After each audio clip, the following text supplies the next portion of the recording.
When when it's time to begin, it's on the Rewind to Raw with John Pollock and Wai Ting. The A-Team that makes sense of these things we see in the ring every week on TV. It's Rewind to Raw for Monday night. Download it Tuesday morning from the post-wrestling site. It's Rewind to Raw for Monday night on USA Now on the John and Wai Take the Mic. Hello, everybody, and welcome to Rewind to Raw. I am John Pollock, joined by Wai Ting, who is joining me from his private island that he has secured during this pandemic, because that's what you need during this time period. How are you, Wai? I'm doing well, John. Yeah, of course. No better way to socially isolate than to fly probably 100 people to an island.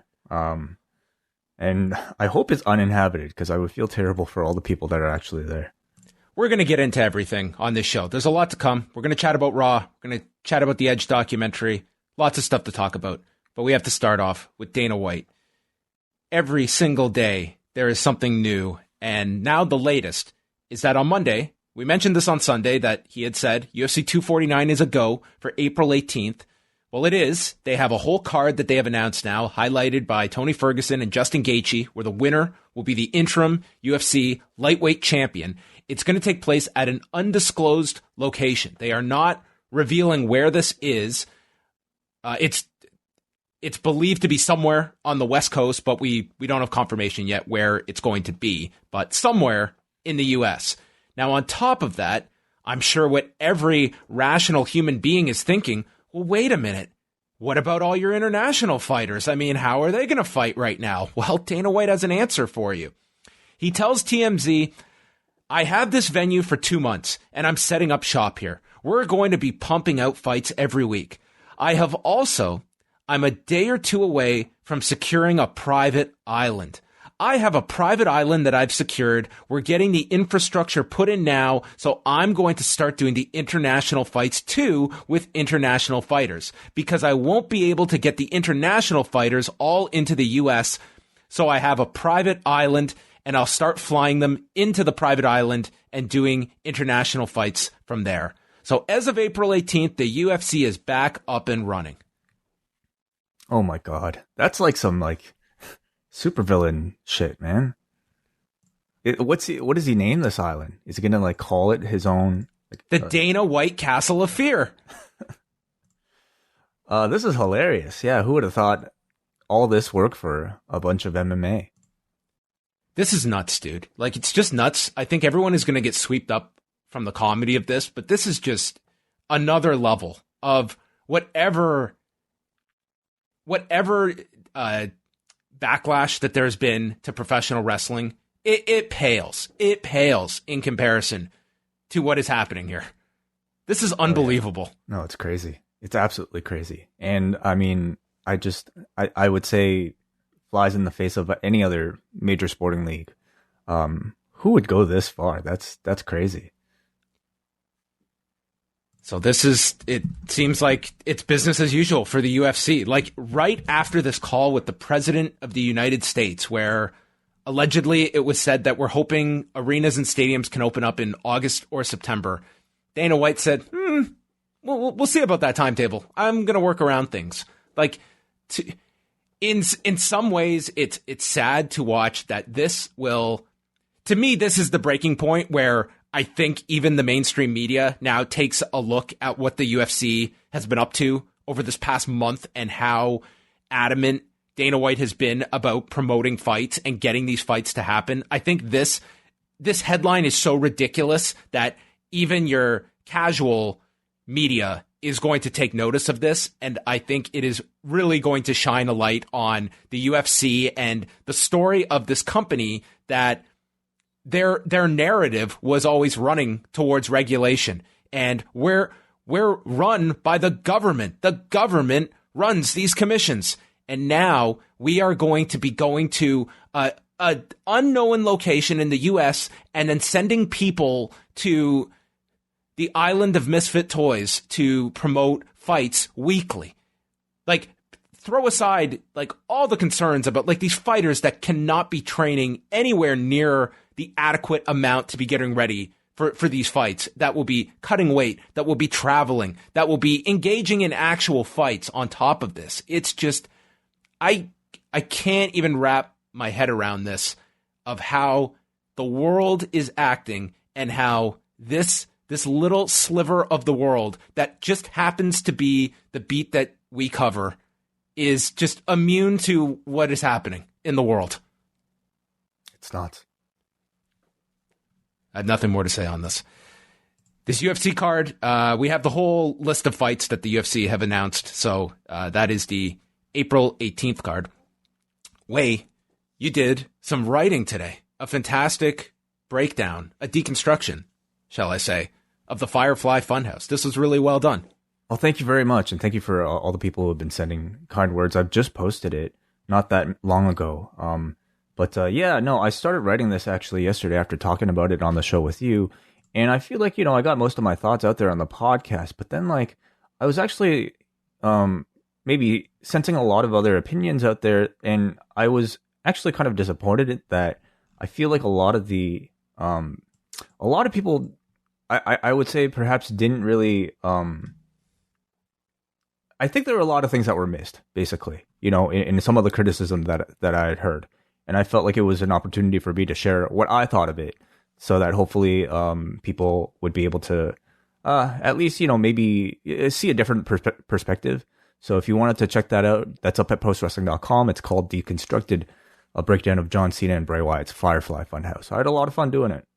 Do you think that they can build upon this, and do you feel that there is enough of the audience as a whole that would be able to take, this is very unconventional by WWE standards, where you are referencing so many things from the past. Do you think that there's the capacity for the audience? Because personally, I think that I rewatched this immediately after our show last night. After you discussed it, I was like, I have to watch this again with a clearer set of eyes. But what is the future of this kind of storytelling, and can it be successful to the mass audience? I think so. I would certainly like to think so, but because I think for such a long time, wrestling, especially WWE wrestling and storytelling, it feels like it's been really dumbed down for our it's audience. 30-day cycles. It's like the pay-per-view ends, and then history is rarely acknowledged to pay off for things down the road, or to give you that was really hit me on the second time. You watch this, you're very much rewarded for being a fan and following John Cena's career, and every little cutaway, every scene, it can tell this story, and that is something WWE rarely executes. Right, and that's the level of complexity that I think has driven so many people to become fans of New Japan Pro Wrestling, because they do partake in long form storytelling with a lot of nuances and subtleties that you really have to rewatch or be a longtime fan in order to get into. I would absolutely love to believe that WWE audiences would be capable of enjoying something like this as well. I think, judging by the feedback to that particular match, I think the answer is there as well. It only comes down to whether or not one person enjoys it, and that's Vince McMahon. And if he gave the okay for this, and I would hope that he made this the main event. So I think that you have to imagine that if he didn't like this, I don't think semi-main. I guess so. Top, but yeah. It really felt like the main event on this show. So, we'll see. It's now taking this and applying that Fiend character to a follow-up to all of this. Yeah, I mean, the one thing that I think it bodes well for it is the fact that it took place in the WWE. Unlike Matt Hardy's, broken character, the final deletion, any of that stuff, this is considered a WWE creation. And I think Vince McMahon hopefully would be aware of all the positive praise that the match might be receiving. And as such, I hope he continues to, produce it in the same way, whether or not he is actually hands-on. We don't know. But judging by, I think, the unconventional nature of the way this match was presented, I would think that he had a lot of outside influence. Okay, if I'm putting it mildly, and I hope it stays that way, because there's a clear indication that there are very capable people within the company who can tell stories like this. They just have to be allowed to. How is John Cena portrayed the next time he shows up? It's a great question. I mean, we don't know when he will show up. I mean, I imagine, to me, this is like a big write-off, and, you know, he probably wouldn't be coming back anyway, regardless of the outcome.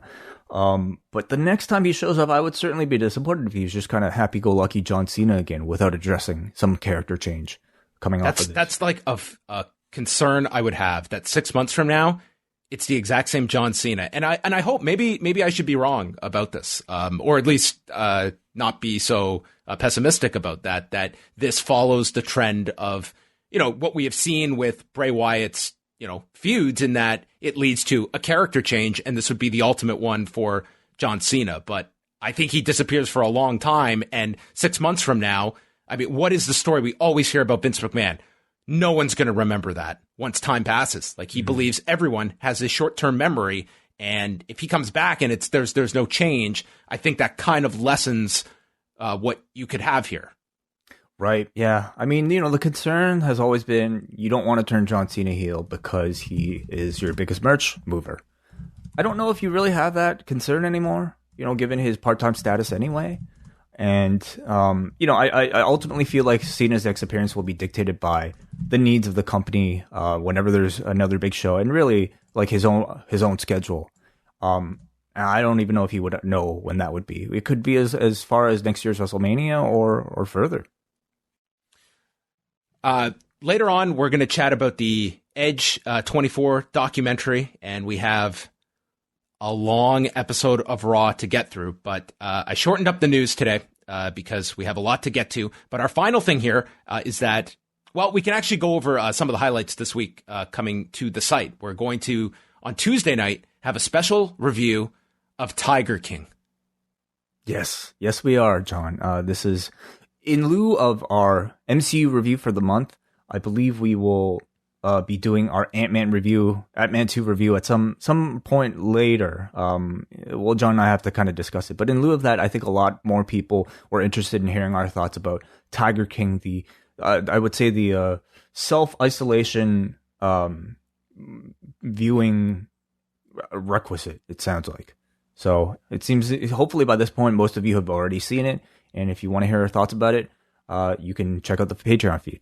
Yes, so we'll talk about that Tuesday night on the Post Wrestling Cafe. Wednesday night, we have our Dynamite and up next shows coming your way. Thursday, we're back with the Cafe Hangout at 3 p.m. Eastern Time. All patrons can tune in live for that and call in. Friday night, Rewind to SmackDown, and I think we're going to pair that with our Dark Side of the Ring review of the Brawl for All. That sounds great. Hey, before we move on, anything more to promote? No. Okay, I just wanted to thank everybody once again for all of your contributions over the past week, not just to the Cafe Grande Hangout, but also anybody who picked up a t-shirt from store.postwrestling.com. As you know, Robert Pearson, our event producer, helped produce one of these designs, and we decided to donate all proceeds towards two charities, the Sunnybrook Foundation and the New York Community Trust. And now I have a final tally of everything that we fundraised, and the total is $1,700 American dollars. So thank you all so much. That is incredible for a little podcast like ours. So that'll be going to the Sunnybrook Foundation and the New York Community Trust. Thank you, everybody.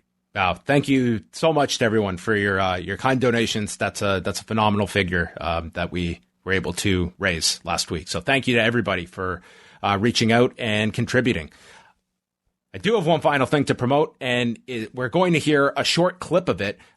Wednesday morning on the site, we are going to have a lengthy interview with Jim Ross up at postwrestling.com, chatting about his new book, Under the Black Hat, My Life in WWE and Beyond. And I spoke with Jim Ross on Monday and got his reaction to the Boneyard match and the Firefly Fun House match. And I asked this question as well with the understanding that AEW, you would have to imagine, very much will be moving towards this style as well with the signing of Matt Hardy. So that was how I threw things to Jim with his reaction to both presentations over the weekend.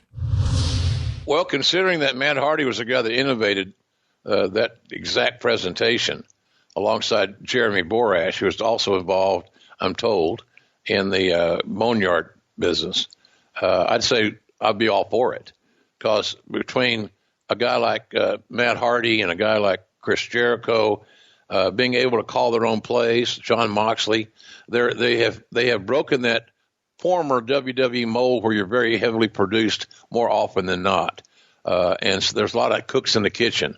We don't have any writers in AEW. There's no memorized promos, none of that stuff. It's all, it could be a blessing and a curse too, by the way, John. But we have a lot of guys that can talk, and we're going to see that as time goes on even more prevalently. But I don't have any would have any qualms with it. I thought the Boneyard match with Undertaker and AJ Styles was absolutely amazing, and I loved it. And it may be an indication of where WWE is going in the future with some things, or not, because you can control the environment. It's a unique situation, and they put us in a boneyard where we didn't expect to have a crowd. It was a movie type situation. I liked it better than the Firefly Fun House, but I will say this: the Firefly Fun House was so creative. I think that to really appreciate it, a person will need to watch it more than one time and see all the little nuances that we may have missed. It's like I used to say about watching The Sopranos. The second time you watch an episode, it's a little bit better because you missed some dialogue on the first go around, for whatever reason. So I wouldn't be surprised if we don't do some things like that. We've got the guy that invented it, in Matt Hardy. So I think we should use great bookers, and Tony Khan is a great booker. Great bookers recognize what talents do well, and that's what they point them to. They find out what the talents do not do well, and they stay away from that entirely as best they can. And I think Tony's got that down pat. But the thing is, he lets the wrestlers have an input. They buy in. They contribute to their stories. Jericho didn't have a wealth of producers when he did that thing in his hot tub in his backyard with a drone and all that stuff. That was Chris's idea. So it was talents are encouraged to create content. And these guys that came from other promotions who weren't allowed that opportunity as freely as they foresee they should are getting that opportunity with AEW. And I think it shows in their performances. So that full interview with Jim Ross will be out Wednesday morning at postwrestling.com. So look forward to that. It's a great chat about many, many different subjects going on as he is at home right now promoting his book, but not traveling for the foreseeable future. So look forward to that. We now move over to Raw from Monday night / 2 weeks ago when this was taped. And right off the top way, this was maybe the longest episode of Raw I can recall in recent memory. In recent memory, absolutely, because typically, what we've been served with these empty arena shows is a combination of a couple matches, but then one long block of a prior existing match from their archives. I was waiting for it. I was banking on that today. And they were promoting, they promoted the Boneyard match and the Last Man Standing match, and it was just these little highlight packs instead of, I was expecting they were going to air one of them, and it never came, and it was just match after match after match for 3 hours. Dude, I know. And you know what? At the same time, you look at the ratings, I don't know when, how many ratings they had kind of received by the time they taped this show, but I imagine they felt like a need to change up the formula a little bit, and obviously coupled with the fact that you had a number of talents that were in the city for WrestleMania. Well, I just look at this, how many matches did we have tonight? It seemed like it was an extraordinary number of matches, and we've got nothing on Friday. Yeah. As of right now. As of now, yeah. So let's get into things. This was the night after WrestleMania Raw, where they were promoting it as the most unpredictable Raw of the year, with Tom Phillips and Byron Saxton kicking things off for us. And immediately, it's Asuka versus Liv Morgan. And Asuka was in control. As they went to the break, Scott Stanford was plugging the WWE Network this week, so there we go. Asuka was just toying with her. This was kind of just an extension of last night's match with Natalya, with Asuka kind of bullying Liv Morgan, who just plays the underdog babyface that tries to stand up to the more established talent. And Asuka catches her with an armbar. Morgan postures up and then gets hit with a German, Shining Wizard. And then Morgan misses as she lands on the middle rope and flips over with the Asuka lock attempt, going for the same pinfall that Becky Lynch got over Shayna Baszler. Asuka kicks out, and then Asuka gets to her back, finally drags her down, submitting her with the Asuka lock. 11 minutes, 7 seconds. Yeah, I mean, as you'll find, I think with a lot of these matches, the outcomes aren't necessarily, building towards anything. They are often like these matches were kind of showcases, or in some cases, ways to rehab talents that took losses over the weekend. In this case, I guess it was that. They lost, right? I'm trying to remember. Asuka and Kairi Sane lost. Yeah, they lost. That's right. Yes. Liv Morgan again, like we saw yesterday with the Natalia match, she's looking like an improving prospect, showing a good level of confidence, good level of intensity. It's clear that they're giving her a lot more airtime. I think what she needs right now, because I think her in-ring level is at a certain standard already, what she probably needs the most right now is a compelling character, a compelling voice, and a compelling storyline. I don't know how much she's going to get sort of in this holding pattern, but whatever they were trying with the Ruby Riott thing just really wasn't working. Yeah, they've dropped that cold. Yeah. I mean, it also could be a case. I mean, we haven't seen Ruby Riott on any of these empty arena shows either. So it could also be a case where she wasn't available for these tapings either. So,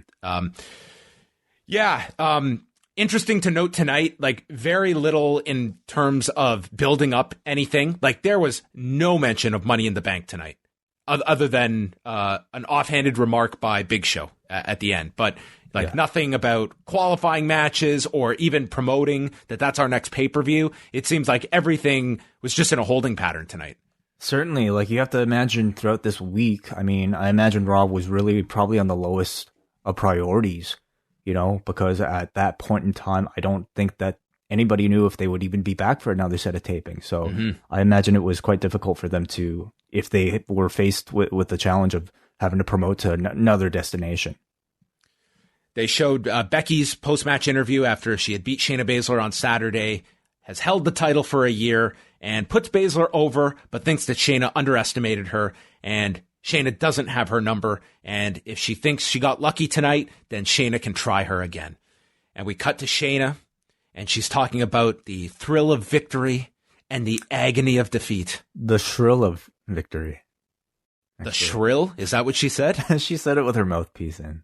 Oh, yeah. She then took the mouthpiece out and just threw it down, completely unsanitary, and promises Becky the agony of her own defeat. I thought this was great. It absolutely felt like a Heyman influence type of promo, but of course I could be wrong.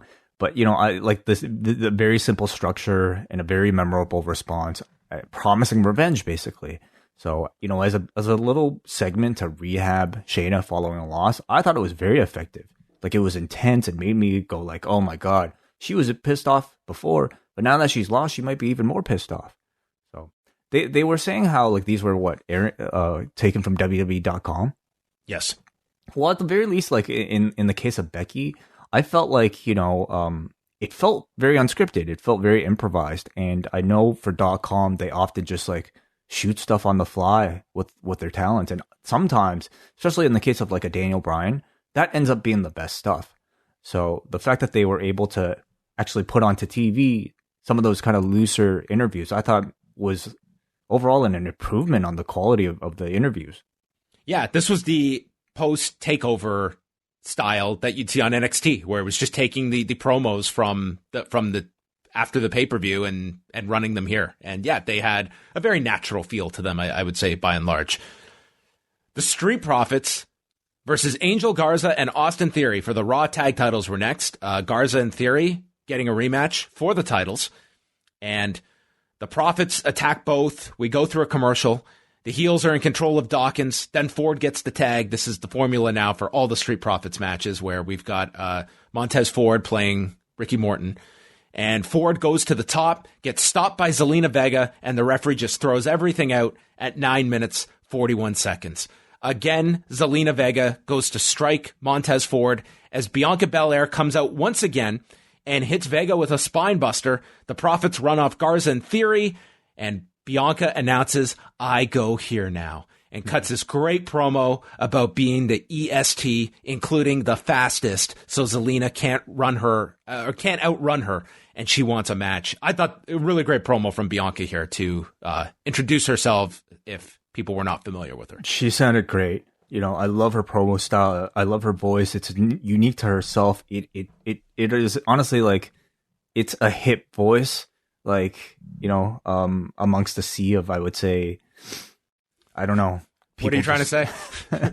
Like, you know, just something as simple as "I go here now." I think that works so well.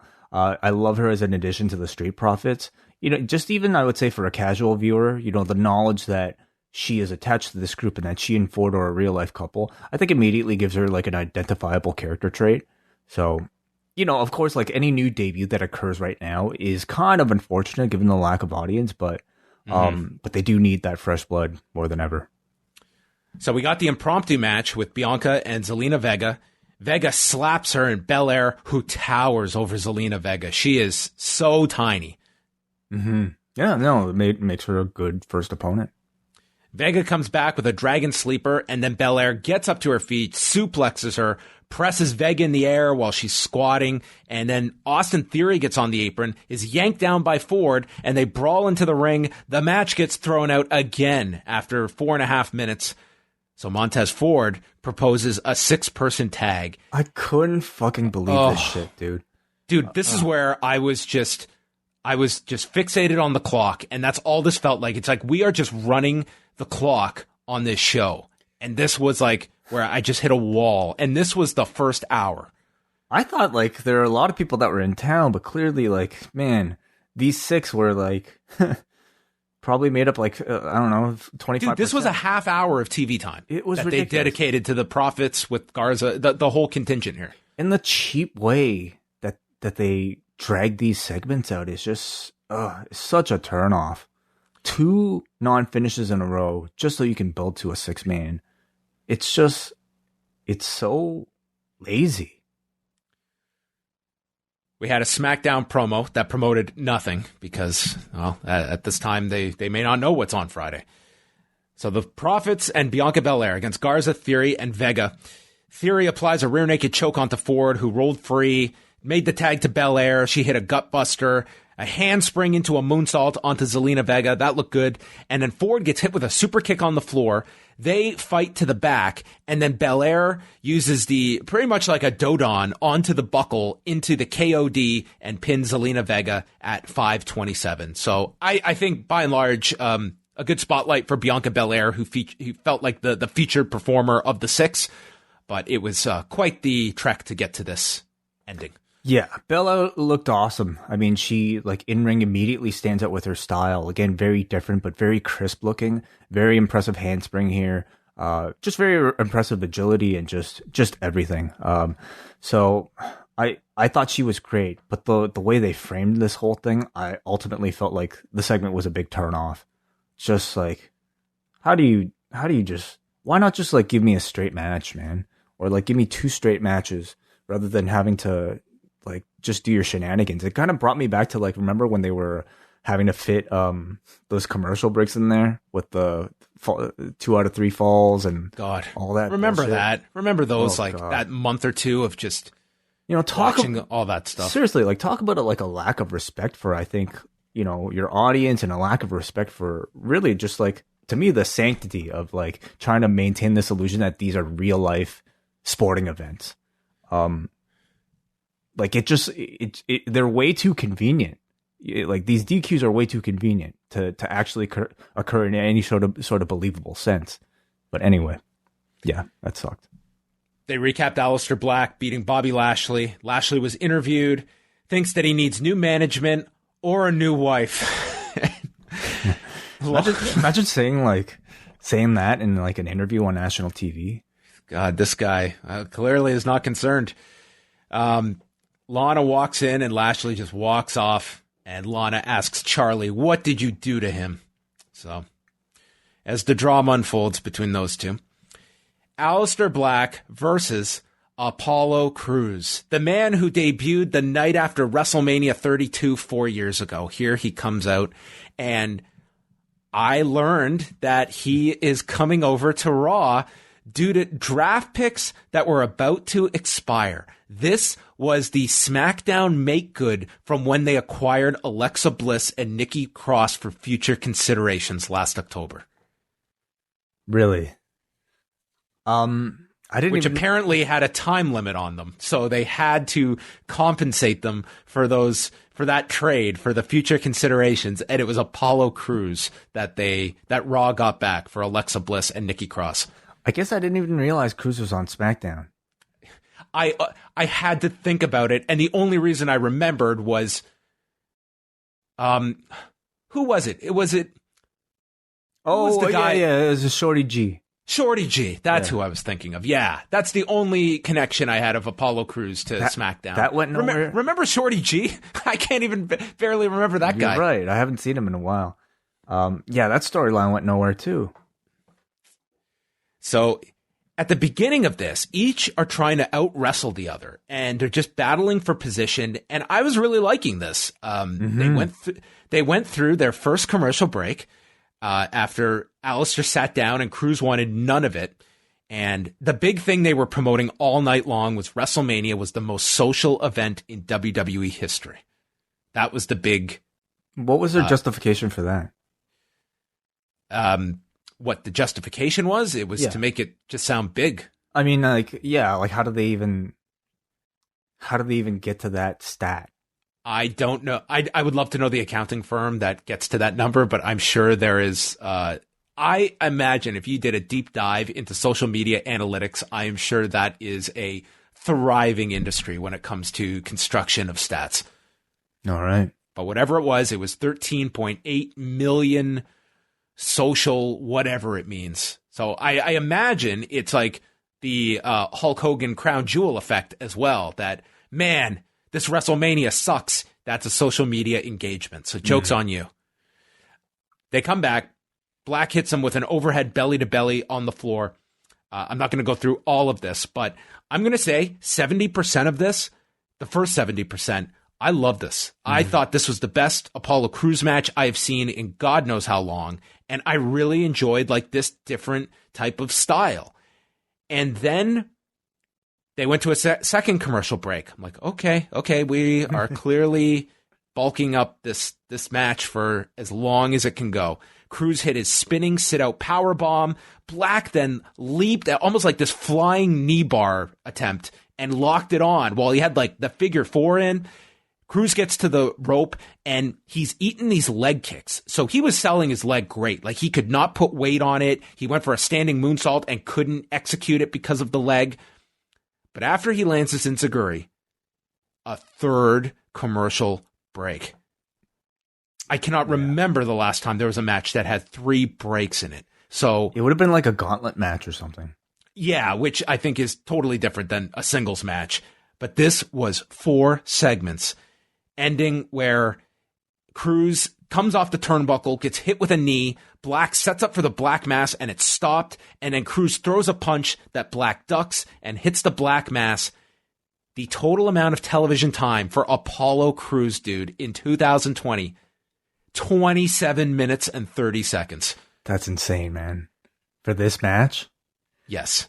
I was with you. I actually enjoyed a lot of this. I thought this was one of the better TV matches I've seen in a while. Yeah. And then it Edge and Ortoned. That is sort of the new phrase. Onto the positives. I thought Cruz was able to show a lot more here, obviously, than usual. He's got great agility for somebody of his size, and he was given a lot, and he looked great here. And I thought Alistair Black, too. It was nice to see him in a competitive match. He can clearly do a lot more than just kick and sit cross-legged. In particular, I was really impressed with his grappling in this match. He has thrived in these empty arenas. I think he might be my most consistent performer I've seen, at least in WWE. I would say this guy routinely, whether it's the quick squash or even something like this, the majority of this I enjoyed. He's great. He moves very smoothly, very well on the ground. It's like I could, if you're gonna do a 30-minute empty arena match, I think he's a very good candidate. But that said, given the lack of story and anticipation and the lack of star power for something like this, nobody should be made to go for 30 minutes. And even Edge and Orton shouldn't have been made to go for 30 minutes. How would Alistair Black and Apollo Crews do? So this was insane at this amount of television time. Like already, you get one commercial break, it interrupts the flow. 2 commercial breaks, like you better have a really damn hot match. And at 3, it's just checkout time. This was just insane that it went this long. This should have been 12 minutes. Yes.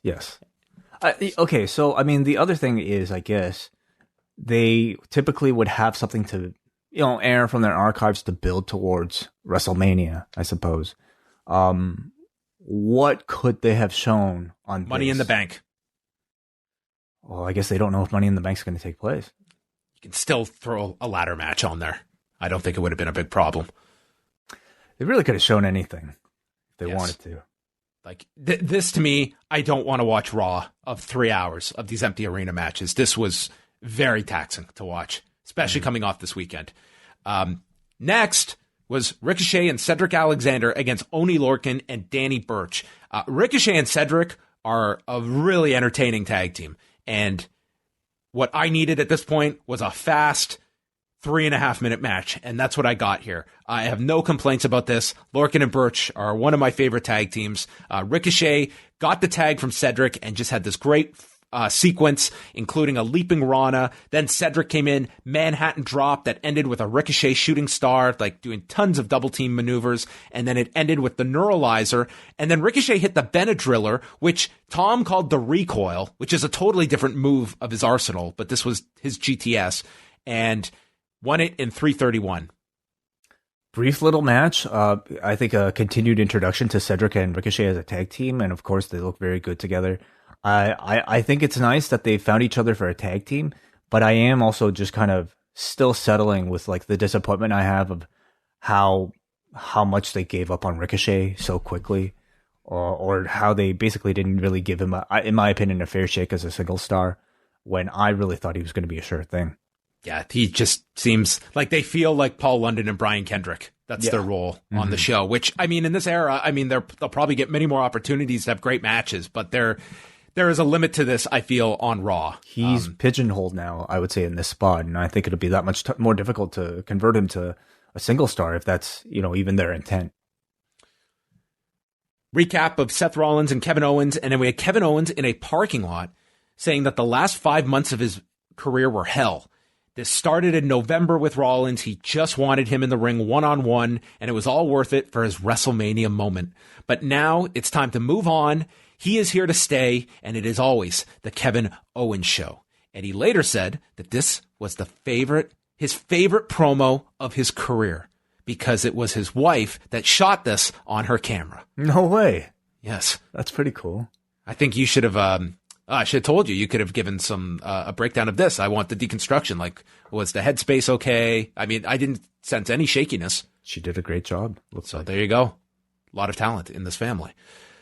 Seth Rollins and Denzel Dejournette. This was angry Seth, who just gingerly walked to the ring, killed this man, stomped him, and pinned him in 1:24. This was his rehab match. Yeah. Quick squash. We just had a slew of these in a row. Yeah. I think rehab matches, like obviously the concept makes sense. I guess I just don't know if like Seth Rollins beating like a random jobber quickly, does that do anything? It's just a match. It's just, I felt way more, I think rehab, effectiveness from like that Shayna promo where she just like sounded so pissed off after a loss and basically kind of vowed revenge against Becky Lynch. It was fine, I guess. They'd never do this in this era, but you know how you always get the fighter or whatever in any walk of life, any award show or something, and they take time to thank God. But when someone loses, they never blame God. And that promo, to me, would have been too comedic. But to me, it was one thing I thought here, like Seth Rollins being so delusional that it wasn't his fault. It was God's fault that he was clearly not fully committed to Seth Rollins on this night. That is one I would love to hear in a UFC at some point. First and foremost, got to place some of the blame on someone's shoulders, and it sure as hell isn't mine. Oh, man. Nia Jax returned almost a year to the day of her last match, which was last year's WrestleMania. Double knee surgery took her out for the entire year. Jeez. Wow. So she is back, and that's a tough, pair of surgeries to come back to, both knees. So she destroyed Deonna Purrazzo in 1:33, and this just featured some clotheslines, Samoan drop, and then hoisted up Deonna into a DDT and pinned her in 1:33. Another unfortunate return without any crowd. But I guess without that surprise reaction, it really doesn't matter that much. So you have to imagine Becky would be the next program.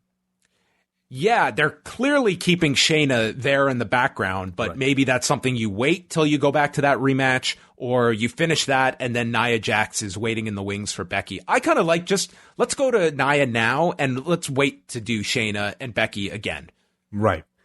And, judging by this, the arrival of Bianca Belair and now more with Shayna, the Raw division is starting to beef up. They always had, since the draft, you already had, Becky and Charlotte as kind of your pillars there. And I guess Charlotte's probably going to split time now. But, it's there are options. There are definitely a lot of interesting options in the Raw women's division. Umberto Carrillo versus Brendan Vink. This was just fun match for Carrillo here. Some dives, rolled into a moonsault, and then hit the top rope moonsault to win in 3:21. Like many of these shows, they're very generic house show level types of matches, with a guy and then a non-established guy at all. So this was like watching NWA Power. Kind of, yeah. Just short squashes without the 6:05 time limit. Yeah. We didn't have Dave Marquez to go speak with Umberto Carrillo right after.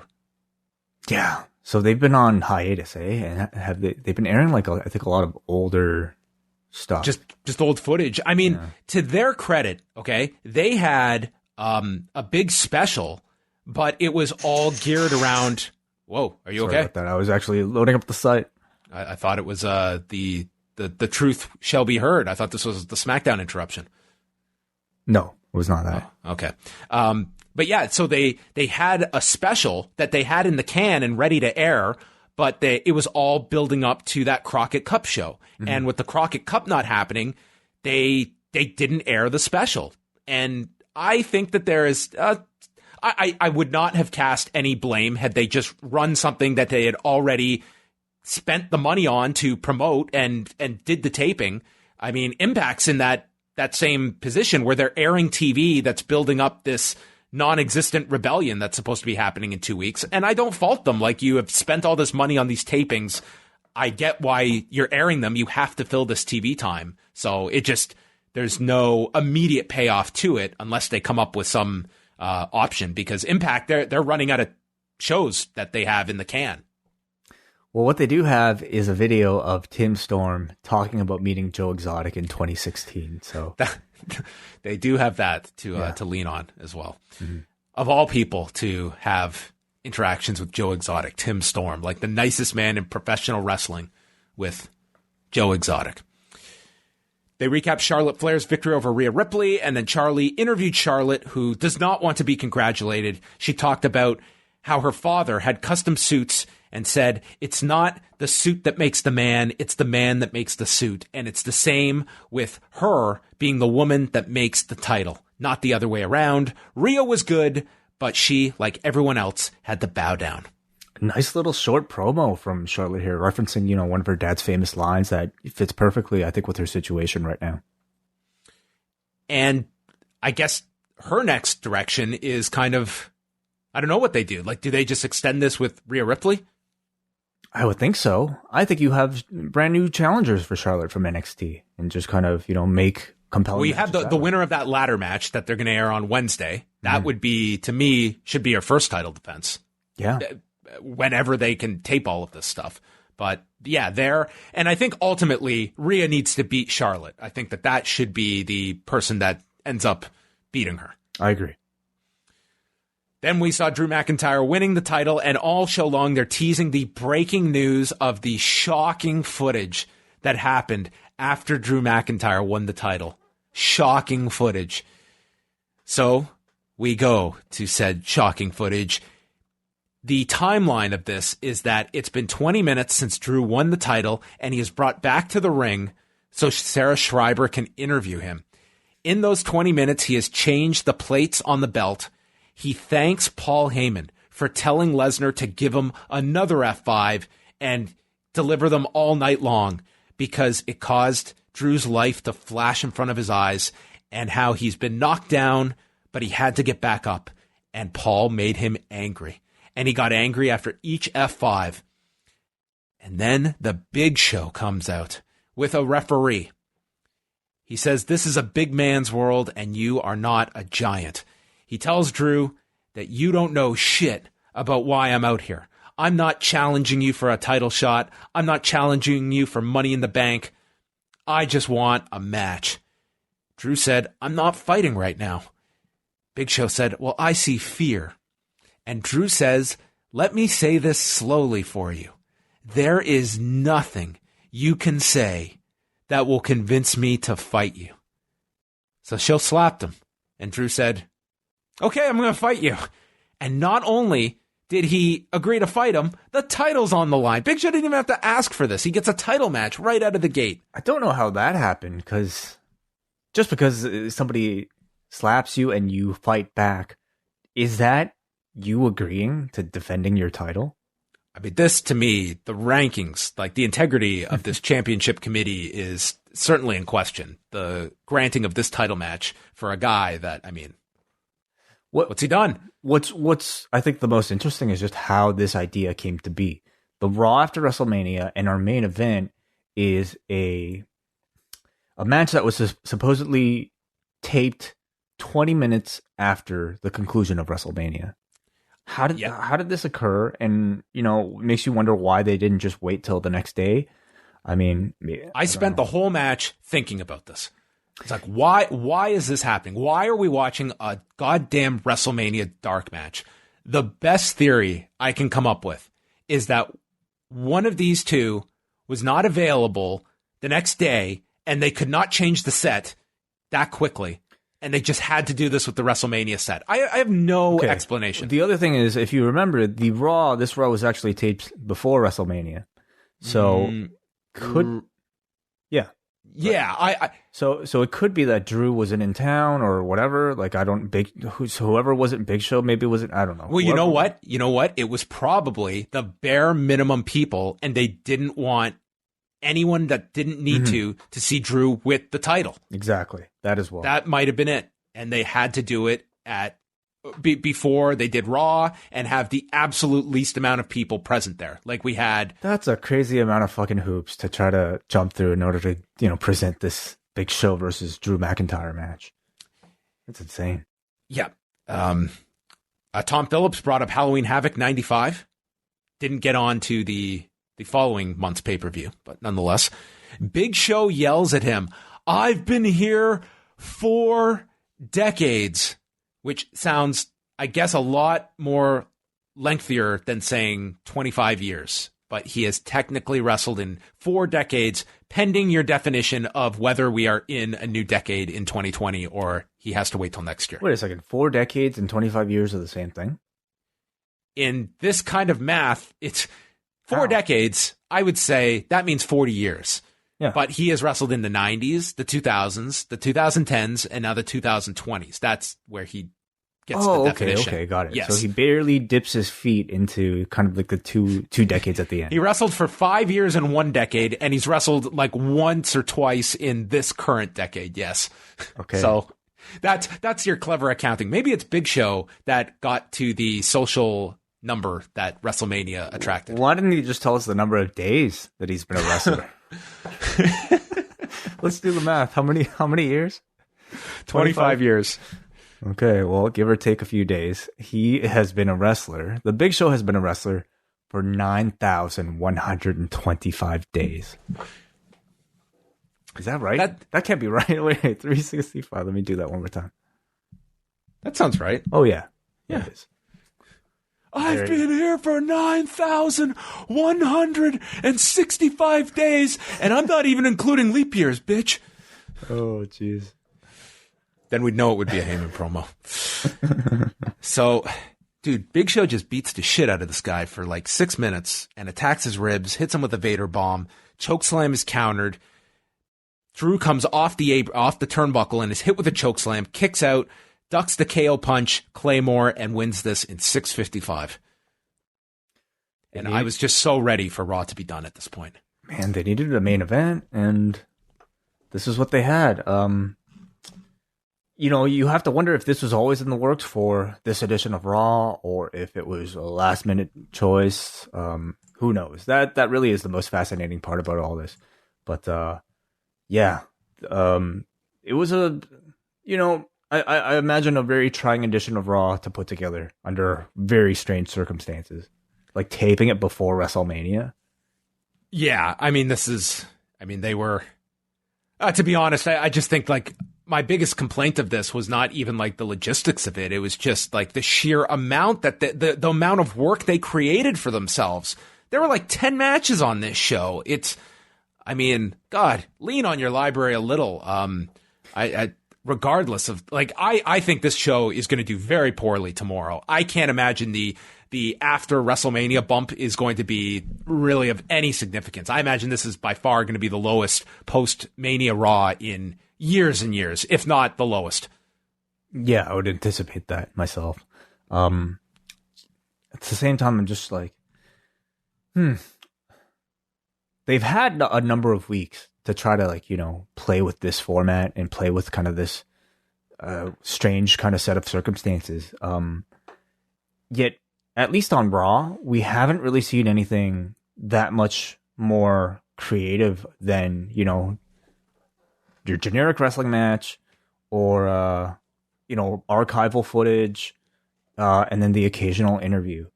When I think we've seen over this weekend, the possibility for, professional wrestling content can be very limitless if they wanted it to be.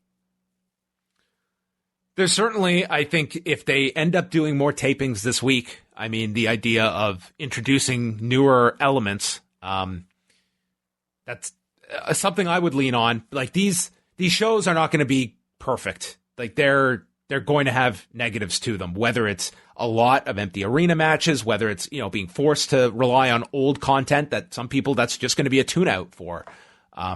It's not an ideal scenario, but they are moving forward with these shows. So it's like they have put themselves in this position, and it's filling a lot of time at the moment. And I guess the more interesting question is finding out what happens this week, what we see on SmackDown, and is it full steam ahead? Are they going to be going to Dana's mysterious island, or where will they be doing this?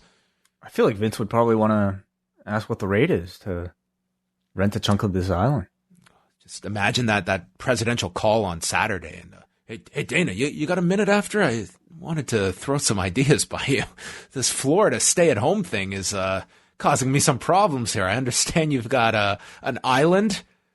People buying islands now to do combat sports. It's insane. Oh my God, the best part of the TMZ interview. I can't believe I even glossed over this. The interviewer says, hey, so Joe Rogan has said he's not going to be commentating this. Who's going to be doing it?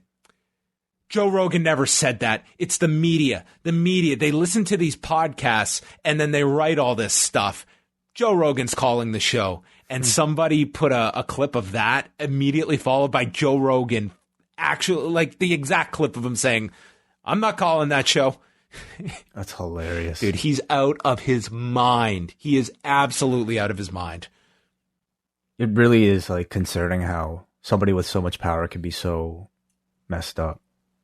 Yeah, it's really eye-opening to watch. You could certainly trace back to Dana. Like, there have been instances of this, but never to me to such a degree of this, where it's just he has compounded it with each subsequent media appearance, each move, and just an obsession. I would say an unhealthy obsession literally unhealthy obsession to pursue with these cards. Yeah. Like, think of the costs involved of securing this island versus, like, these fighters. Like, think of the amount that they are spending to secure an island. Dude, it's crazy. I know. Like, can they possibly be making it back? I mean, to do the pay-per-view, they are guaranteed, like, you know, the licensing fee that ESPN Plus would pay for each pay-per-view. So I imagine, like, it's an enormous, like, that to me, I see as being a big incentive for them to do this, because it's, regardless of how the pay-per-view performs, they get an amount from ESPN Plus, and then it's believed are they getting an amount that's equal to the cost of an island? Well, I don't know what the cost of the island is. Like the last time I was in the market for an island, I don't know what the rates would be like now. It's like, this is out of my expertise. If there are any experts out there that have ever leased an island, John at postwrestling.com, I would love to know. Who do you call? Who is the first phone call in that attempted transaction? Like, do you call it, like, is there like an international, like, real estate representative? Is it the government? Is it, like, where do you start that? And what is the opening pitch from Dana White when you have that in mind? I would call the Illuminati, maybe. The Freemasons. Sure, there are some connections. I don't know. He's got a lot of rich friends, so who knows? All right. That was Raw. Let's head over to some feedback tonight. At forum.postwrestling.com, this was a more positively viewed Raw. 6.29 from the forum. Wow. All right. By the way, everybody, we're going to get to our thoughts on the Edge 24 right after feedback.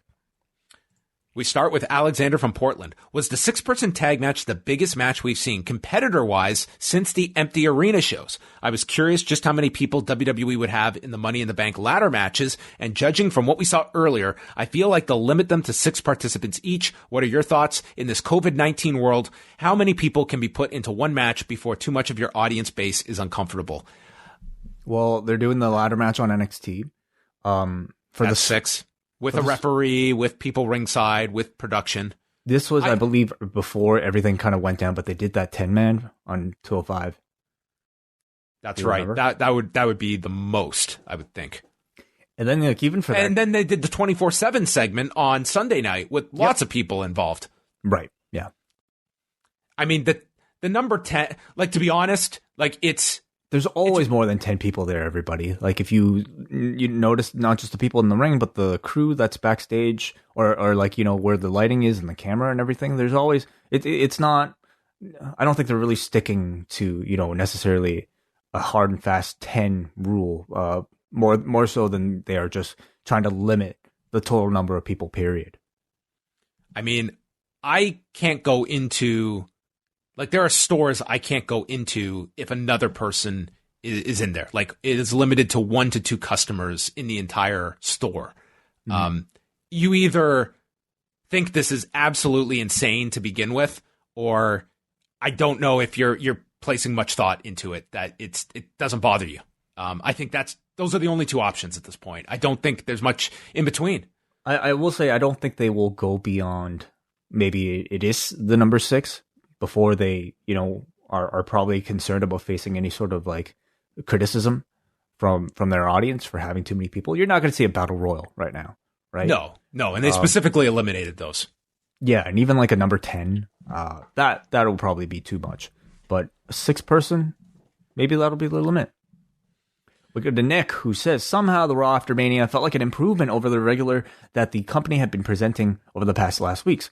But somehow it made the typical Raw after Mania formula more apparent without the audience. I'm hopeful about some of the moves to Raw. Bianca should be a delight. And on a personal confession, I get excited when they tease us with the idea that they're going to do something with Apollo Crews.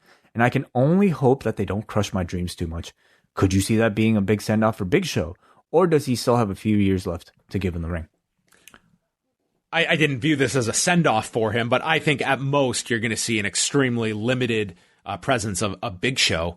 I was surprised that there was no promotion of his show on Netflix that launched today. That's what I thought he was there for. And then Me too. When he walked out, I thought, okay, they'll at least make a big deal of, like, this is like the WWE is partnering with Netflix for this. This is not like this is a Dave Bautista movie that they have no involvement in. And I was very surprised that they didn't make, I heard no mention of it. Yeah. So, I mean, you'll probably get a lower third at some point when the show comes out. But I believe Big Show continues to find himself in that utility role. Somebody, anytime they need, an automatic title challenger who's a big guy, he'll come in as long as he's Florida guy. Wrestle. Florida, okay, yeah, there you go as well. So, he is wrestling twice a year, 3 times a year on TV, like if that. So I would say he still probably has a couple of years. Andrew from Cape Breton, it seems like going forward, WWE might just try to use jobber matches more while they're doing shows in front of nobody. I guess Dana White stole the Private Island idea, but WWE have stolen ideas before. I thought some of the stuff went long, like the Street Profits segment. This reminded me of a story where Duke Drosy and Aldo Montoya were the only wrestlers that arrived in an arena and were told to stall for 45 minutes. I know WWE likes to repeat angles, but Apollo Crews has had the same angle for years now. He comes in for a fresh start, then loses, and is never heard from again.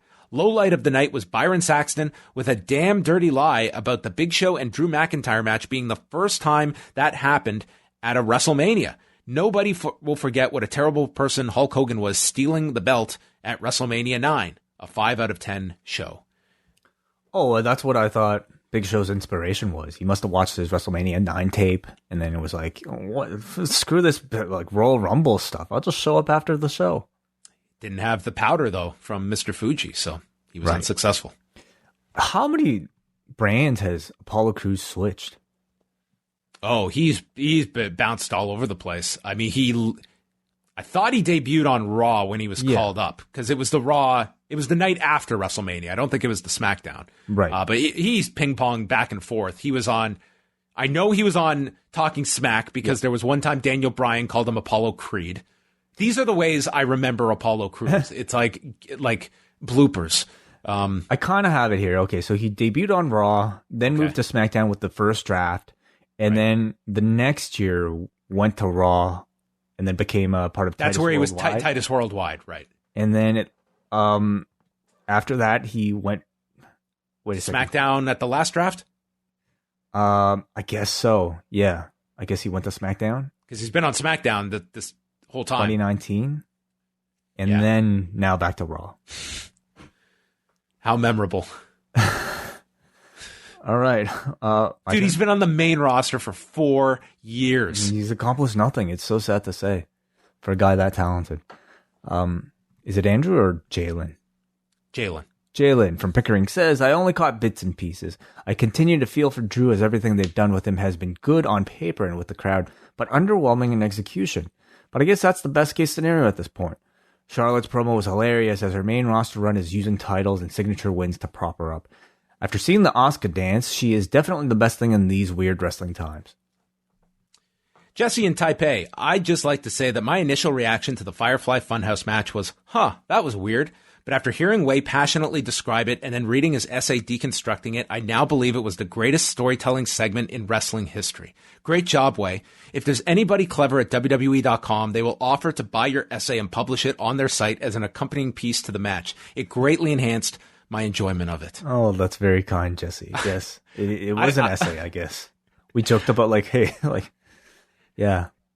It's the one thing is that I think you sold that match to me way more effectively than I did, like the show did in the moment that I was watching it. Yeah. And when I read your piece, I would just challenge if Bruce Pritchard could write that same thing out. And maybe he could.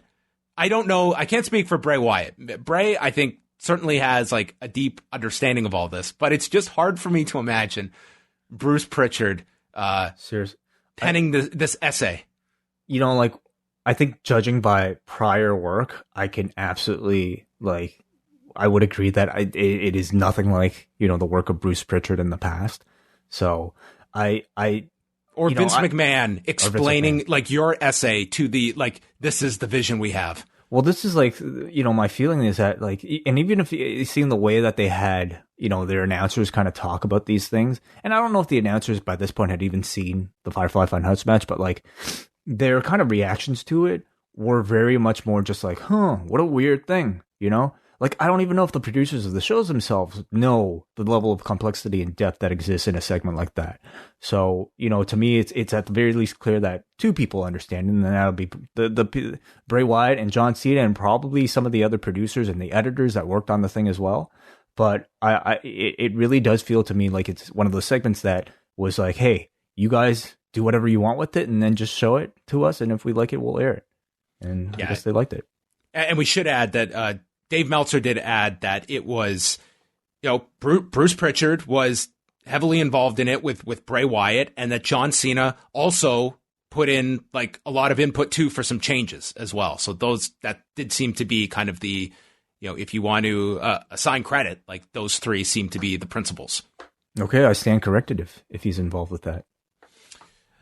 We go to Ben from Vancouver. I loved how Bianca Belair did her full-on robotic entrance as her husband was getting his ass kicked. And then I loved her talking not to the people that attacked her husband, but to the hard cam. NXT really knows how to train them. I think it's way too early to bring her up. She has a ton of potential, but her selling needs a lot of work. I also want to see her get revenge on Charlotte. Teaming with the Street Profits will do nothing for her. One other thing, why on earth was Cruz and Alistair Black 20 minutes? Didn't Cruz and Gable just lose to Sheamus in 2 minutes? Why does Black need that long to win? Very weird. I think we're getting a faction with Lashley, Cruz, Ricochet, with MVP as the manager. That would be a nice direction for all of those guys. Okay? It'd be something. Yeah, I mean, MVP and Lashley together, I think that'd be great. But you know, MVP and Lashley to me would be, and that's at least one where they are teasing Lashley hooking up with someone else, and MVP would be at the top of the list. Yes, for sure. You know, Cruz and Ricochet, it would seem like you'd be turning them heel if they were part of that whole group. But it's like this company has just got their hands on like TNA from like 2015, 2016. Well, they've got the same people in the back. It's very true. And it's like, look at this. Like, Drew McIntyre is your champion. You're doing like your own final deletions, and we'll probably get MVP with Bobby Lashley. No, it's true. I mean, like Abyss is there, Jarrett, Pritchard. Where's some other names? Like Borash. Yep. Yeah. Joseph Park, Sanjay Dutt. I mean, it's, you know, a ton of that nucleus of what was TNA has been absorbed by WWE over these last number of years. They're just setting up the next invasion. All right. Well, thanks everyone for your feedback tonight. You can always leave your feedback, and including for Tiger King, if you would so like to share your thoughts on Tiger King.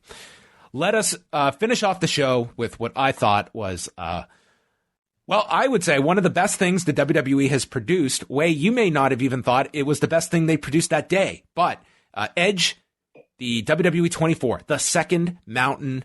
I love this thing. I thought this was a phenomenal documentary, and I think Edge was just a tremendous subject. I just thought this was outstanding for the 75 minutes that it lasted. I absolutely thought this was among their best 24s that they've done. I mean, they've done quite a few. 24 is a series that actually dates back to 2015. I'm really surprised to see right now. And I feel like they've kind of like been of various qualities and even various styles, and certainly of various lengths. This one, I'm trying to see, might actually be the longest 24 that they've ever done, because most of them would just kind of top up at about like an hour. The Kofi one was about an hour and 6 minutes, and so that, it would make this one an hour at an hour 15, the longest one. And I really thought it was great. As you know, Edge talks about at the beginning, this was not supposed to be a comeback story. This was supposed to be, I don't know, just a documentary about like his life as a retired professional wrestler. But clearly there was a lot more story to tell, and they continued to follow him throughout his journey on his comeback. He's incredibly honest, of course, as usual, about the decision not just to retire, but then to come back.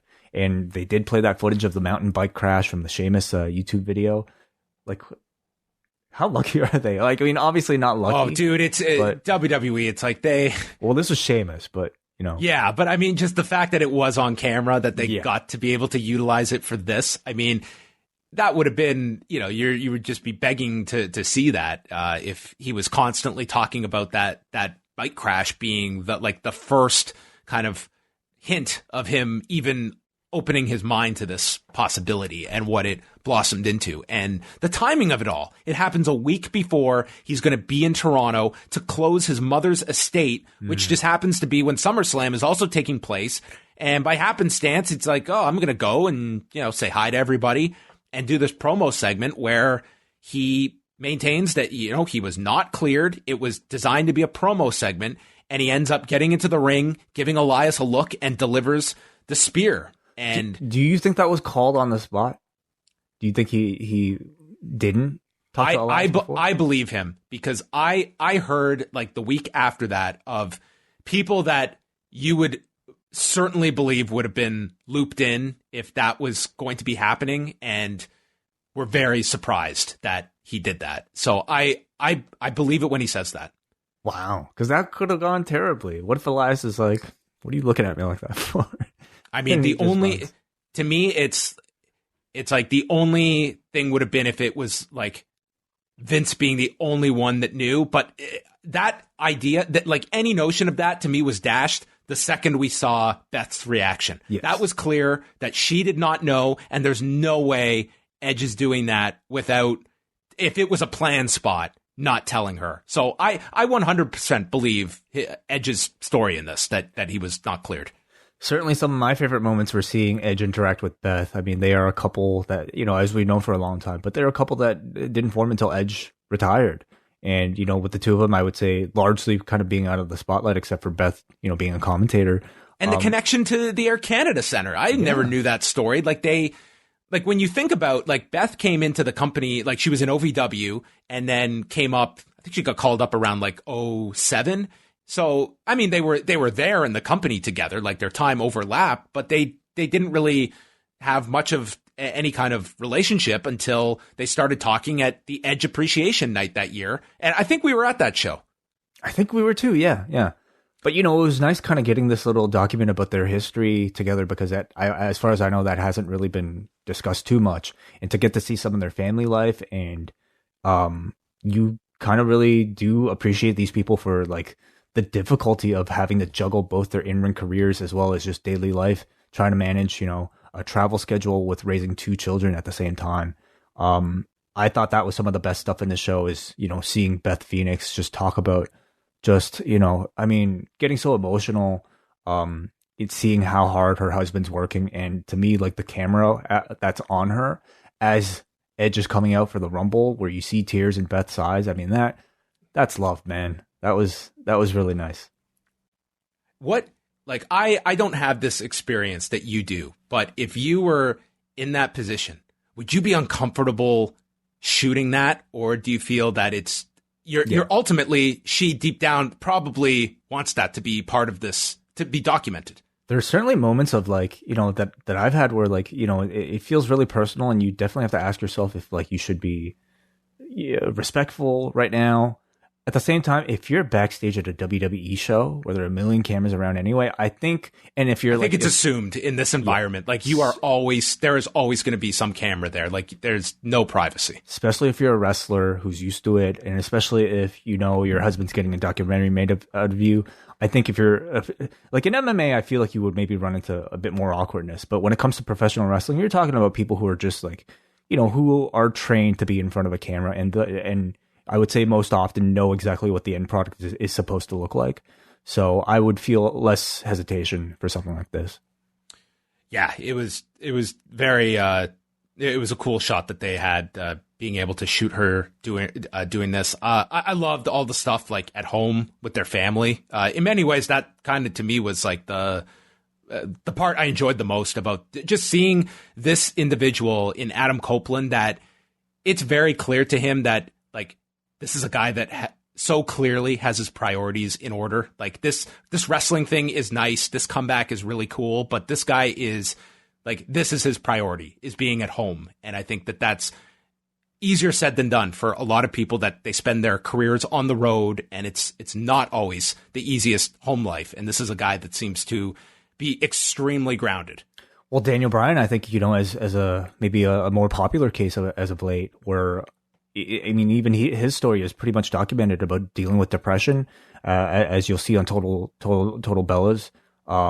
He he clearly had a lot more difficulty, I think, dealing with it. And I'm sure Edge did as well. But we didn't really kind of, at least from the sense I got from the documentary, it felt like he had made the transition, I would say, pretty well. Found a new love of acting, was still very active. But I think, from what we can tell in the documentary, was always bothered that he didn't get to go out on his own terms. And that's why he chose to come back. And how about Todd Shapiro and Dean Blundell ending up in a WWE documentary?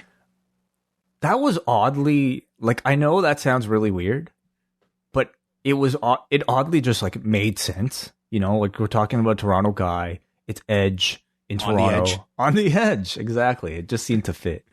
But that was footage from what? How old was this interview, though? I mean, this is God, they haven't been doing that morning show. The two of them, like Jason Barr left. I don't even think the Edge years, dude. I don't even think that studio is there anymore on Yonge Street. I think this was the Queen's Quay location. I think that's okay. Where this was. Well, Chorus? Yeah. Oh, okay. You could be right. I don't know. Well, I mean, this was soon after his retirement, right? Or yeah, I mean, this was way back. So this was probably around 2011, 2012, because it's right when he's just getting into acting at that point. So it is an old interview, and maybe it was just something like they had video of it, so it was media clip. He excuse me, talks about the passing of his mother, and Beth's, I believe, father. Yes. At the time, and which were just in a few months of each other. Mm-hmm. Yeah. Yeah, that part was very sad. Just he grew up with a single mother, and showing just the footage from the appreciation night, and obviously that had to be a real significant loss in his life. In terms of go ahead. Well, I was going to say everything about this documentary, of course, is leading up to that big one moment, and it almost it's almost kind of sad to hear them, Dash Wilder, being there, all of them kind of talking about wow, this is going to be such an amazing moment when you make that debut at WrestleMania in front of that crowd. They even flew a ring to Edge's house in order to get him to train in private. And then he ended up having a match that it didn't involve a ring at all. So all these bumps that the guy was taking, I mean, obviously it wasn't for nothing, but maybe it would have been better if they installed a fence on the ceiling for him to practice the Spider-Man elbow drop or something. I did find it's almost like they don't call any attention to it, but it really struck me as we're hearing from him more and more with Christian, that here's Edge, that I mean, both of them are in the same boat where they didn't get to retire on their terms. They were both told, you've had your last match, and here's Edge getting this miraculous chance to come back and do this. And for Jay, it doesn't look like that option will be there for him. And maybe that's not even something he wants. Mm-hmm. But I just found it interesting here that here is this guy getting that unbelievable chance that no one believed he would. And here's, one of his best friends that, had the very similar circumstances that he ended up having to retire from. I mean, that's sort of a story that kind of writes itself. If there's ever a role for Christian as perhaps a heel manager or something to oppose Edge, I think that would be a great story. Certainly, from what I can gather, you would probably be able to tell me more than, most, but Christian seems to have a personality that's a lot more subdued. And so would he kind of, be very loud? I don't know. I'm not sure, but certainly, I would say in some of the interactions he has with Edge in this documentary, you could perhaps, if you wanted to, infer some sort of jealousy or bitterness. I think, hey, if they, I mean, it's so strange. Your knee jerk reaction is just to say, you don't ever assume someone is going to wrestle again. But it's look at this list of talent that, WWE Medical had disqualified, and now all of a sudden they're back. I mean, you look at it and it's everyone has different circumstances, but it's, do you discount, obviously there's going to be somewhere it's so extreme. You will never imagine someone being cleared, but I think everyone would have said that about Bryan Danielson. Yeah, absolutely. And certainly, like Edge, this guy, he had double fusion surgery. That was the 2003 fusion. Comes back, does, the remainder of his career, and then gets the C4 fusion as well. So he's had, like, his neck was just destroyed from wrestling. And I'm really amazed that, like, he has the mobility that he has with, like, such crazy invasive surgery afterwards. And I have to imagine he's just a lucky one, right? Like, yeah, and I think like that and still be able to do what he does. Yeah, and I think also, like, that, you watch it and it's like, I would imagine being ultra concerned if I was, involved in this or someone close to him. Beth very clearly states as much.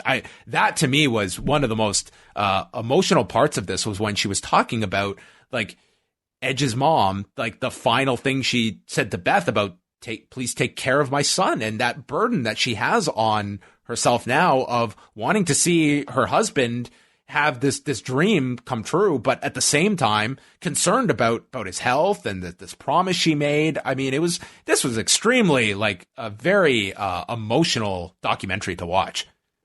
So you see this build up, and, like I've said before, I don't really have too much sympathy for, I think, performers who, might have their WrestleMania moment, quote unquote, ruined because of everything that's going on, because there's so many people that are doing far worse right now. And so many more things to worry about. But I think, I watch something like this and you're kind of taken into, like, the hopes and the fantasies of, like, this guy working this hard to try to come back, and Beth working this hard to maintain their home life just to allow this guy to train and come back. And you certainly do feel disappointment that, especially coming off of the reaction to the match he had with Randy Orton, I imagine, a reaction far from, I think, what he had intended when he began this journey. And then as we get into the comeback, this is where we get, pretty much Adam Copeland being an open book here. He said, another company within the industry contacted me and said they were interested and wanted to know if I could wrestle. And at this point, I didn't know if I could. So before I did anything, I decided I needed to go and find out. And then adding that when he would receive their offer, he told them, I have to go to Vince McMahon because he has always done right by me and was the guy that gave me my push, the guy that, like, really, when you look at the trajectory of Edge, I mean, that is not someone where you can point at and say, man, they really held him back here. Or, I mean, this was a guy that... He was one of the chosen ones, I would say. He was. Like, he had that really short title reign in 2006, and there was a lot of complaints that they took the title off him way too soon because television viewership did go up noticeably during those 4 weeks, but... The silver lining to that is, okay, we're taking the title off you, but Edge was pretty much made after that. From 2006 onward, he was one of their guys. And that was someone that they had all the confidence in the world that they could always go to. He was a pillar of SmackDown. He got the Undertaker match. He got the Close Mania. Like, TLC's, like, well, I mean, I guess that was kind of not necessarily with, like, sort of a company major push behind it. But I mean, just what I mean is career highlights that people can only dream of.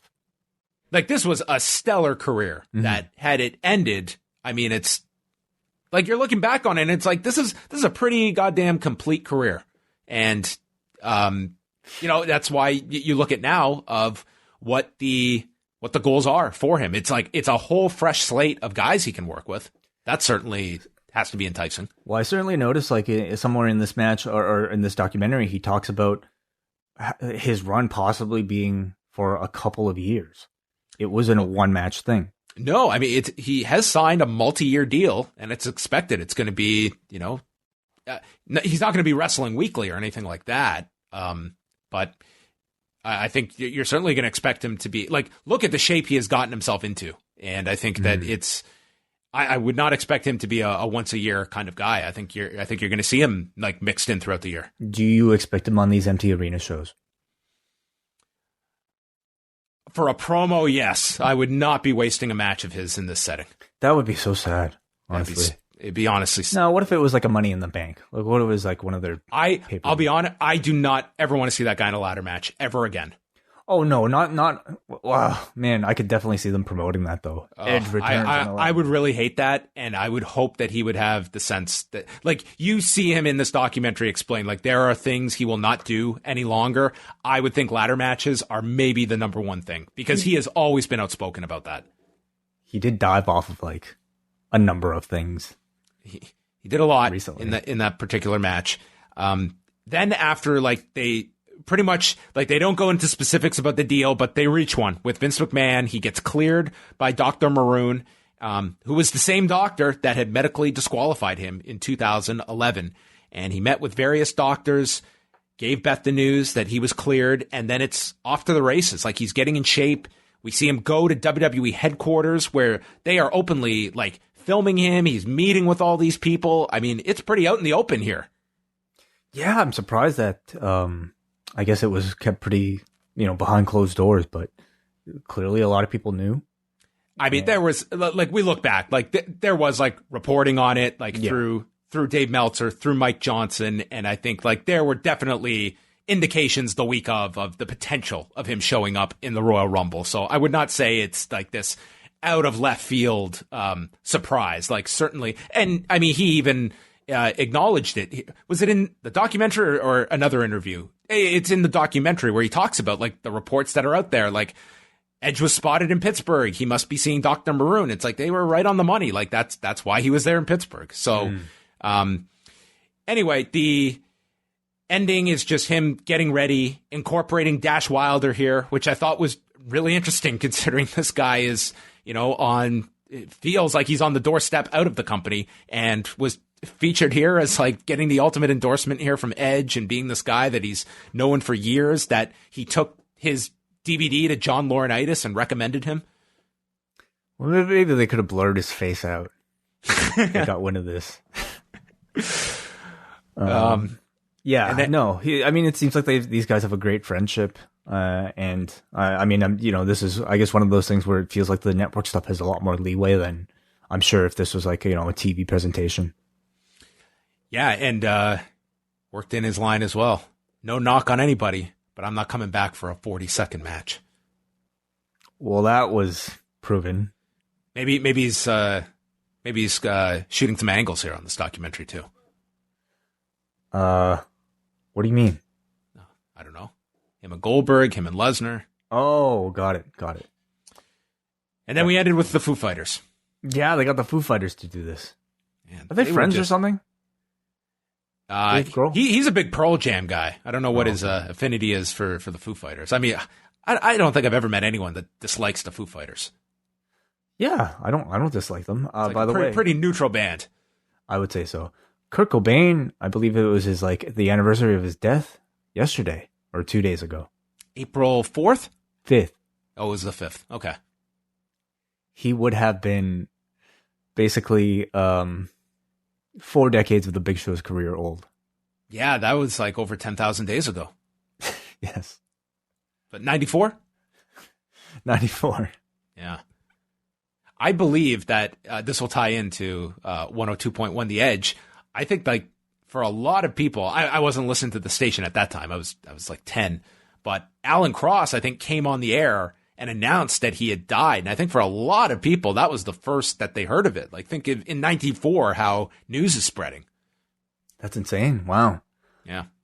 Yeah, I mean, as far as, like, celebrity rock star deaths, that was a monumental one. Oh, that would be, in this day and age, can you imagine, like, that was gigantic then, but compound that now. Like, the equivalent of, like, a Kurt Cobain. Like, what would you say of the last decade or so? Like, the biggest, like, celebrity passings, like, you would say Kobe Bryant. Yeah. Michael Jackson. He died way. He was 2009. He died.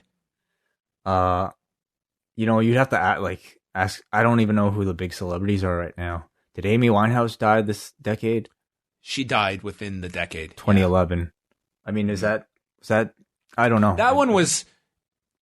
It was certainly like a big story, but I don't think it was one where it was like it affected everything. You know what I mean? Like Kobe Bryant was probably the biggest one that I can recall in like that That was so enormous. Yeah, we're talking about like, maybe like a celebrity dying when they're young. Right. Well, Kobe Bryant was young. Yeah, sorry. Like, but like not David Bowie, not, somebody who was older. Mm-hmm. Like somebody dying in their prime. Yeah, right. Yeah, I think that has a big thing to do with it too. Kurt Cobain was how old? Like 25? 20? Oh my God, 25. Yeah, 27. 27 years old, man. Like, No, imagine. Think of what he did, that he was 27 and he had done all that. And sometimes, though, I wonder if, like, he's accomplished more in death. There's definitely an aspect to that it's suddenly like it's the legend of this person that has died as well. His daughter, Frances Bean, is his age when he died.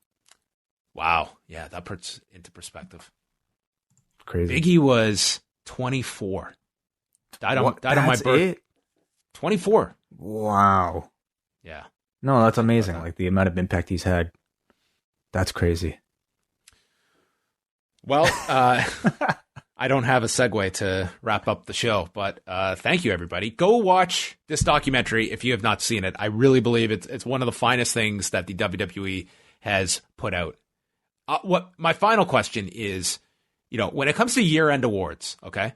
Yeah. What does the Firefly Fun House and Boneyard match, what category does that go into? Because it can't be best match. The debate about whether or not these are to be considered matches and whether you give them star ratings or, you run a stopwatch on them. I mean, I don't think ridiculous.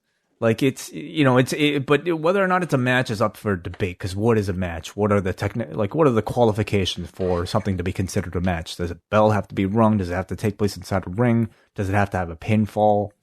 And these are questions I love, like kind of discussing. It like challenges the art form. Well, I don't have the answer either. I'm not alluding to the fact that I do. I would put it out there to people. If somebody like decided to call that match the best match of the year, or the Boneyard match the best match of the year, I wouldn't argue. I wouldn't disagree with it. Oh, I'm expecting you to be potentially one of those people. Well, I will say I would personally maybe, depending on how many choices I have, like usually like for those year-end shows, I just like to like have a place to be able to discuss all my favorite things of the year. And if I happen to have another match that kind of like fits the qualification a lot more, I guess you would consider this best segment? What other category or best angle? I think because there's such a heavy like production element to this. I mean, this is like so much, like this could not be done live or even live to tape. So I think that like it's inherently something different than a match because they can't be presented in the same way, and therefore gotta be a new category. Yeah, that best might be cinematic. Hey, after we get through like whatever Matt Hardy's going to do, I mean, we're going to have enough candidates here for this to be its own category. Sure. Yeah. Much like best empty arena match, we could have best pre-produced match/segment. Imagine timing this one. I didn't even give it a possible second of thought. Does this get a star rating? Either of these? Well, it's on Grapple from what I know. Well, Dave rated that's really fascinating. I don't know. I have no idea. Well, we will see. I don't know how. I just don't know how you would even do it. That's why I don't even get into ratings to begin with. Well, wait. This has been a fun chat. We'll be back Tuesday night. Tiger King review Wednesday. Jim Ross on the show, and then the Cafe Hangout Thursday. So I can tell you that on Wikipedia, somebody actually did time it. Oh, and God. It's listed as 13 minutes. Same with the Boneyard match, 19 minutes. 19 minutes that thing was. Wow. Okay. Let me see if cage match. I'm sorry to keep dragging this thing out, but I'm just very curious. Did you watch the Undertaker preview? No, I haven't. There's just been so much to catch up on. How was it? It looks really good. So excellent. The premise is that right before WrestleMania 33, which was the Roman Reigns match, Undertaker called Vince McMahon and he said he's willing to be profiled, cameras following him, out of character for the first time in his career. So they're going to release this limited series that follows him out of character from 2017 up until this year. And it's a 13-minute preview that they put on the network last night. and it features him in the lead up to the match with Roman Reigns and him coming to terms of all of his physical limitations. Like this is him way more candid than even on the Steve Austin podcast. He is just sitting there, and you can see it is a real challenge for him to actually verbalize on camera where he says, I can't work a full schedule any longer. And he says it and he goes, well, there, I guess I've said it. Like, it is such a difficult admission for him.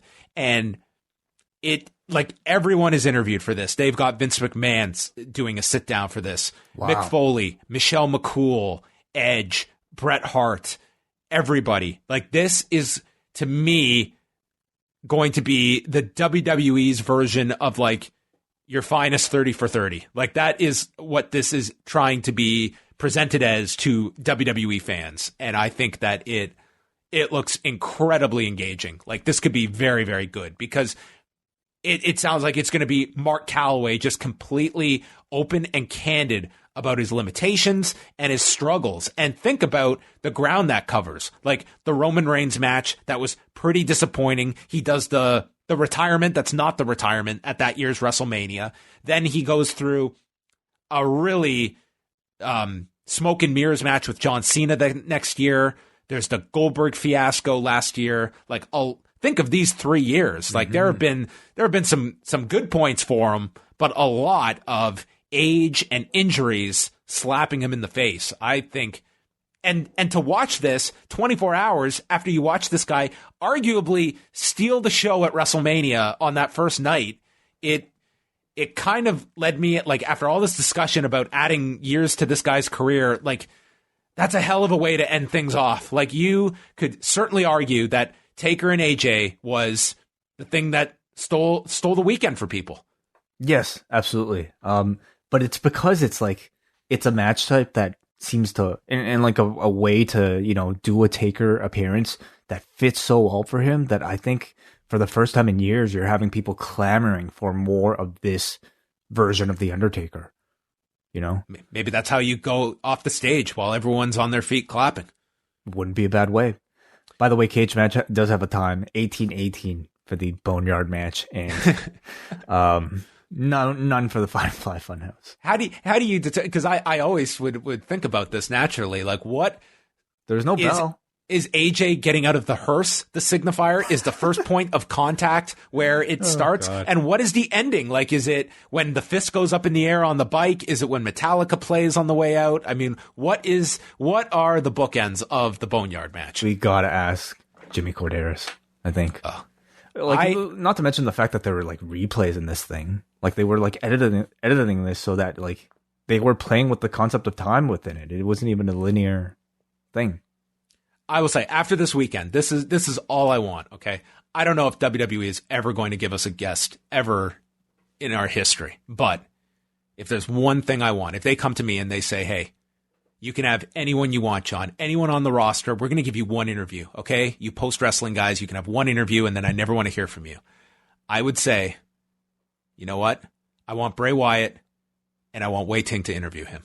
That would be what I want. I would step aside. That's the interview I want. I want 30 minutes of you with Bray Wyatt, and I want you to sit down and get into this man's head. Get into the Firefly Fun House? Yes. Step through the door? And then it's you interviewing yourself, really. Wow. Going through all my that would be the interview. That now is the new dream interview. I'd be taken back to going into Brian Sobey's office, and then all of a sudden I'd be call Wai Ting. And then I would be talking to myself from the way in. Oh, and then suddenly we cut and you're there. It's the SMC or whatever. Oh, jeez. Like, oh man, Farah's there, and then suddenly like Lev is staring at you, and then you turn into liquid cash. I think this podcast has gone on for way too long. Oh, has it begun or has it started? Okay. That made no sense. Goodbye, everyone. We're really tired.